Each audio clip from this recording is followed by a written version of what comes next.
Hello everyone, hope you are doing well. आज हम बात करेंगे स्ट्रेस के बारे में।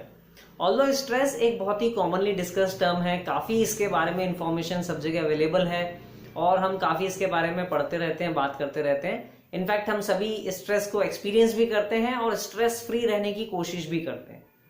लेकिन फिर भी मैं आज आपसे 2 पॉइंट डिस्कस करूंगा इस वीडियो के माध्यम से।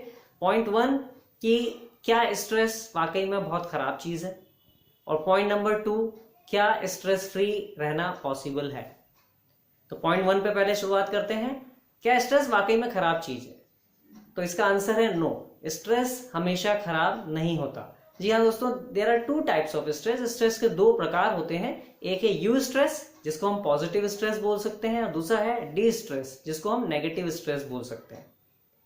यू स्ट्रेस या पॉजिटिव स्ट्रेस जो है, ये हमें वो एनर्जी, वो फोर्स प्रोवाइड करता है जो किसी काम को करने में हमें मदद मिलती है इससे, राइट। इसको तीर कमान के एग्जांपल से समझते हैं। जैसे तीर को चलाने के लिए हमें वो थ्रेड को, वायर को एक निश्चित फोर्स के साथ खींचना पड़ता है। यदि हम उतना फोर्स नहीं लगाएंगे तो तीर चलेगा ही नहीं। तो ये जो फोर्स हमने लगाया यहाँ पर, ये यू स्ट्रेस है। इसी तरीके से हमारी लाइफ में हम बात करें, यदि जैसे स्टूडेंट्स का एग्जाम्पल लें, तो मान लीजिए कि एग्जाम डेट्स अनाउंस हो गई हैं, एग्जाम का टाइम टेबल आ गया है। तो जैसे डेट्स अनाउंस होती हैं आप एक स्ट्रेस फील करते हैं। ये स्ट्रेस आपको फोर्स करता है पढ़ाई की तरफ फोकस करने में। आप ज्यादा समय देते हैं पढ़ाई के लिए। यदि आप जॉब में हैं, कोई टारगेट एकदम से अनाउंस होता है, आपके सीनियर्स आपको कोई टारगेट देते हैं, तो आप अपने उस टारगेट की तरफ अलर्ट होते हैं, कॉन्शियस होते हैं, अवेयर होते हैं और उस पर फोकस होकर काम करना शुरू करते हैं। तो ये यू स्ट्रेस या पॉजिटिव स्ट्रेस जो है, ये तो वो फोर्स है जो जरूरी है हमें उस किसी काम को करने के लिए। यदि ये नहीं होगा तो शायद हम जरूरी काम भी ना करें। अब आप इमेजिन कीजिए कि कोई स्टूडेंट है, एग्जाम के टाइम टेबल आ गया, उसको स्ट्रेस ही नहीं हुआ, तो वो डेफिनेटली फिर वो पढ़ाई नहीं करेगा, और पढ़ाई नहीं करेगा तो रिजल्ट अच्छा नहीं आएगा। ऐसे ही यदि कोई टारगेट किसी कंपनी में नहीं दिया जा रहा है तो फिर एम्प्लॉयज करेंगे क्या? वो अपने हिसाब से काम करेंगे और फिर कुछ उतना प्रोडक्टिव नहीं हो पाएगा। तो यू स्ट्रेस वो स्ट्रेस है जो हमारे लिए जरूरी है। ये हमें हेल्प करता है हमारे गोल्स को अचीव करने में या किसी भी सर्कमस्टेंसेस को, सिचुएशन को फेस करने में। सेकंड जो है वो है डी स्ट्रेस। ये नेगेटिव स्ट्रेस है, इससे ही हमें बचने की जरूरत होती है। अब तीर कमान के एग्जाम्पल में जितना फोर्स तीर चलाने के लिए चाहिए था वहां तक तो यू स्ट्रेस है। ज्यादा फोर्स दे दिया तो क्या होगा? वो वायर टूट जाएगा, वो धागा टूट जाएगा। तो ये है डी स्ट्रेस। एक लिमिट के बाद एक्सेस प्रेशर या एक्सेस टेंशन यदि हम खुद को देते हैं तो वो होता है डी स्ट्रेस, राइट। ये नकारात्मक तनाव है, ये डैमेजिंग है, ये नुकसान करता है। तो हमें करना क्या है? यू स्ट्रेस है तो अच्छी बात है, डी स्ट्रेस है तो हमें अलार्म होना है और खुद उस पर काम करना है।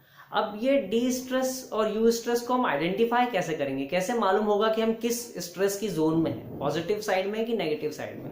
तो एक बड़ा सिंपल सा तरीका है इसको आइडेंटिफाई करने का, और वो है कि आप ये देखिए कि आप एक्टिव मोड में हैं या पैसिव मोड में। यू स्ट्रेस में नॉर्मली हम एक्टिव मोड में होते हैं, क्योंकि ये स्ट्रेस हमें काम करवाने के लिए आया है, राइट। तो एग्जाम की डेट्स आई, तो यदि एज ए स्टूडेंट आप पढ़ रहे हैं, मतलब यू स्ट्रेस है। कोई टारगेट आपको कंपनी की तरफ से मिला है, सीनियर्स की तरफ से मिला, आप काम कर रहे हैं, तो यू स्ट्रेस है। तो यू स्ट्रेस में हम नॉर्मली एक्टिव मोड में होते हैं। डी स्ट्रेस में हम पैसिव मोड में चले जाते हैं, मतलब वहां काम कम हो जाता है, एक्शंस रिड्यूस हो जाते हैं, थिंकिंग बढ़ जाती है। तो किसी सिचुएशन में, किसी परिस्थिति में आप काम नहीं कर रहे हैं और सोच ज्यादा रहे हैं, तो आप समझ जाइए कि आप डी स्ट्रेस की तरफ हैं, नेगेटिव स्ट्रेस की तरफ, और आपको अलार्म होने की जरूरत है। तो बड़ा सिंपल डिफरेंशिएशन है।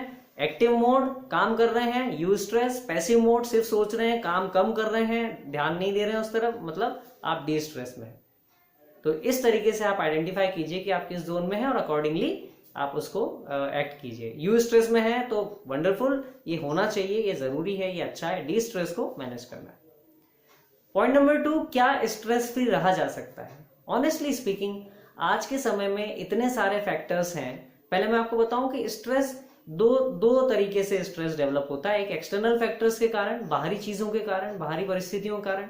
एक इंटरनल स्टेटस के कारण, इंटरनल स्टेट जो है हमारी, राइट, उससे भी स्ट्रेस होता है। हमारा एटीट्यूड क्या है, बिलीफ सिस्टम क्या है, वैल्यू सिस्टम क्या है, किस तरह की पर्सनैलिटी है, बहुत सारे फैक्टर्स से मिलकर स्ट्रेस प्रोड्यूस होता है। तो इतने सारे फैक्टर्स होने के कारण हम ये तो नहीं कह सकते कि स्ट्रेस फ्री हो जाएंगे, राइट। कुछ ना कुछ स्ट्रेस कहीं ना कहीं से हमेशा आपके पास आता रहेगा।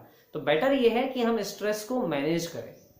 अब स्ट्रेस मैनेजमेंट के हालांकि काफी टिप्स एंड टूल्स अवेलेबल हैं, आपने देखे पढ़े होंगे, पर एक बहुत ही डायरेक्ट और इजी मेथड में आपको इसकी बताता हूं कि आप जब भी स्ट्रेसफुल सिचुएशन में हो, आपको सिर्फ ये इवेल्युएट करना है कि ये सिचुएशन कंट्रोलेबल है या अनकंट्रोलेबल है। यदि ये फैक्टर, यदि स्ट्रेस का कारण कंट्रोलेबल है तो उस पर आप काम कीजिए, यदि अनकंट्रोलेबल है तो इसको सिंपली इग्नोर कीजिए, न्यूट्रल कीजिए और सबसाइड कीजिए। एग्जाम्पल देखें, मान लीजिए एग्जाम की डेट्स अनाउंस हुई, कोइंसिडेंटली डेट्स बहुत पास की अनाउंस हो गई, आप स्टूडेंट हैं, आप सोच रहे हैं कि इतने कम दिन बचे हैं, अब कैसे होगा। अब क्या एग्जाम की डेट्स रीशेड्यूल करना आपके कंट्रोल में है? नहीं, ये आप कंट्रोल नहीं कर सकते। आप क्या कंट्रोल कर सकते हो, जितना भी समय बचा है उतने में आप जितना बेस्ट पॉसिबल अपना पढ़ सकते हो उतनी पढ़ाई करें और अपना परफॉर्मेंस दें एग्जाम में। Same can happen in everywhere, corporate job से लेकर बिजनेस तक सब जगह। क्या वो फैक्टर जिसकी वजह से स्ट्रेस आ रहा है मेरे कंट्रोल में है? यदि नहीं है तो मैं उस पर सोचना छोड़ दूं और मैं जो कर सकता हूं, राइट। अनकंट्रोलेबल फैक्टर्स पे यदि हम ज्यादा सोचने जाएंगे तो अल्टीमेटली आप डी स्ट्रेस की तरफ शिफ्ट हो जाएंगे, राइट। तो आपको ये समझना है, कंट्रोलेबल पार्ट है तो उस पर काम करें, अनकंट्रोलेबल है तो उसको छोड़ दें। एक सिंपल इस फॉर्मूले पे यदि आप चलेंगे तो काफी हद तक स्ट्रेस मैनेज कर लेंगे। एक और एग्जांपल, आप ट्रेन से कहीं जा रहे हैं, आपको एक निश्चित समय पर पहुंचना था, आप ट्रेन लेट हो गई। क्या ट्रेन को टाइम पे पहुंचाना आपके हाथ में है? नहीं, this is an uncontrollable factor. तो आप क्या करें, आप ट्रेन के वहां लेट पहुंचने की बात पे खुद को परेशान करने की जगह अल्टरनेट सोचें आप कि वहां लेट पहुंचने के बाद हम क्या कर सकते हैं, राइट। सो कंट्रोलेबल अनकंट्रोलेबल फैक्टर्स को आप देखें और स्ट्रेस को मैनेज करें। और यू स्ट्रेस डी स्ट्रेस, यदि एक्टिव जोन में है तो यू स्ट्रेस, पैसिव में है तो D stress. D stress negative है, उसको ही मैनेज करना है। ये दो बातें यदि आप ध्यान रखेंगे तो डेफिनेटली स्ट्रेस को काफी हद तक मैनेज कर पाएंगे अपनी लाइफ में, और स्ट्रेस फ्री भले ही ना सही लेकिन काफी बैलेंस्ड और मैनेज स्ट्रेस के साथ आप रहेंगे और आपकी लाइफ एक अच्छी, प्रोडक्टिव और हेल्दी एंड हैप्पी लाइफ आप जी सकेंगे। I hope this information is useful, आपके कुछ काम आएगी जानकारी। Thank you so much.